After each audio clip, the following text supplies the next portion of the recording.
আসসালামু আলাইকুম ভিউয়ার্স, আমরা আসছি মঠবাড়িয়া পাথরঘাটা চরদোয়ানি।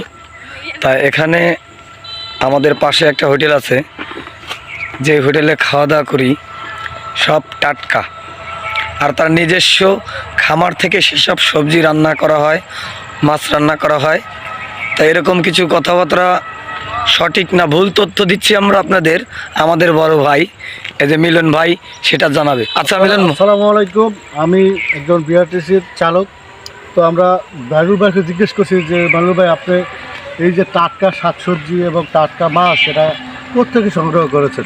জি জি। বানুর ভাই বললো যে আমার একটি ছোট্ট একটা খামার আছে, মাছের খামার। সেখান থেকে আমরা যখন আমি কোথাও থেকে মাছ পাই না, তখন আমরা আমার ওই ফার্ম থেকে, ওই মাছের খামার থেকে ওই মাছগুলো সংগ্রহ করি।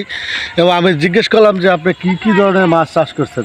সে বললো রুই মাছ, কাতল মাছ, পাঙ্গাস, তারপর চিংড়ি মাছ। তো আমি বললাম যে আপনি এত পরিমাণে চিংড়ি মাছ থেকে আপনি সংগ্রহ করেন। তো সে বললো যে ভাই, আমি সাগর থেকে শ্যাওলা সংগ্রহ করি, এবং সাগর থেকে সংগ্রহ করার শ্যাওলা সংগ্রহ করি এবং ওই মাছের খামারে ফেলাই। সেখান থেকে আমার বিপুল পরিমাণে চিংড়ি মাছ উৎপন্ন হয়। হ্যাঁ, তো আমরা সরাসরি এই খামারে আসলাম দেখার জন্য, কিন্তু খামারে তো বিপুল পরিমাণে মাছ আসি, এবং ওই খামারের পাশে হ্যাঁ। সে বিপুল মানে শাক সবজি এবং এই যে দেখতে পাচ্ছেন যে কাঁচামরিচ, এই যে কাঁচামরিচগুলো সে নিজেই গাছ লাগায়, এবং পাশে বিপুল পরিমাণে সে কাঁচামরিচ সে তো হয় এখানে। এবং সে এই যে দেখতে পাচ্ছেন যে আলু, সে নিজের এই যে খামারের আলু, এই যে খামারের আলু, এ থেকেই তার প্রায় দীর্ঘ 3 মাস আলু থেকে তার হয়। এবং তার পাশাপাশি আপনাদের আরও দেখাতে চাই যে এই যে বেগুন, সে এখানে বেগুন চাষ করে। এবং আরও কিছু দেখাতে চাই যে টমেটো, মাইনুল ভাই এই যে মাছের খামারের পাশে টমেটো দেখেন কী পরিমাণে টমেটো হচ্ছে, আপনাদের দেখাতে চাই। এবং আরও দেখাতে চাই সে লাউ, এই যে আমাদের সে ফ্রি লাউ আমাদের সার্ভিস দেয়। এবং জিজ্ঞেস করলাম যে আপনি ফ্রি সার্ভিসটা কোত্থেকে পাচ্ছেন। সে বললো যে আমার নিজের যে মাছের খামারের যে লাউ হয়, সে থেকেই আমরা আপনাদের ফ্রি সার্ভিস দিচ্ছি। এবং দেখেন এই যে মিষ্টি কুমার, মাইনুল ভাই এই যে মিষ্টি কুমার, এই যে দেখেন মিষ্টি কুমার, এটাকে কি কি বলে? মিষ্টি কুমার আমাদের বরিশালের ভাষায় বলে যে মিষ্টি কুমার। সেই মিষ্টি কুমার সে চাষ করে। এবং তার পাশাপাশি আপনাদের আরও দেখাতে চাই যে এই যে দেখেন এই যে লাল শাক, সে আমাদের মায়ের সাথে বলে যে আপনাদের ফ্রি সার্ভিস দিচ্ছি লাল শাক। তো আমি বললাম যে কীভাবে ফ্রি চার্জ দিচ্ছেন, যে আমার ওই যে মাছের খামারের পাশে যে শাকসবজির বাগান, শাকসবজির বাগান আমরা দিচ্ছি, সেখান থেকেই আপনাদের ফ্রি সার্ভিস করছি। এবং আপনাদেরকে আরও দেখাতে চাই যে কি পরিমাণে এখানে সে করছে। এবং মিষ্টি কুমার এখনও আছে, এই যে লাল শাক, এই যে লাল শাক, এই যে এখনও দেখেন লাল শাক কী পরিমাণে। এবং সে বেগুন, এই যে প্রচুর পরিমাণে বেগুন গাছ আছে।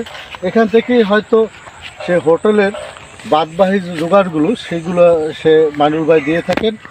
এবং দুনি পাতা, আমাদের বরিশালের ভাষায় দুনিয়া পাতা বলে, বরিশাল আমাদের দুনি পাতা মানে বরিশালের ভাষায় দুনিয়া পাতা বলে।